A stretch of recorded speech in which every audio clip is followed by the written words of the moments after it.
তেল লিক হয়ে গেছে, টাকা লিক হয়ে গেছে।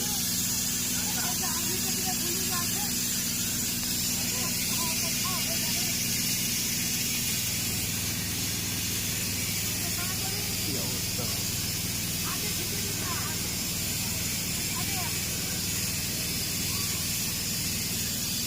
আগের স্টেশনে একটা হচ্ছে গরু পড়েছিল, গরু কাটা হয়ে গেছে, ঠিক আছে? গরু কাটায় এমন জোরে ধাক্কা লেগেছে না, ধারণা করা বাইরে।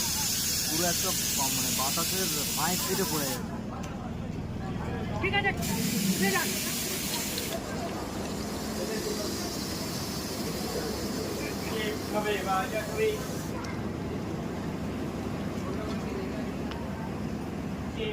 যাই হোক, থামানো গেল বাতাস।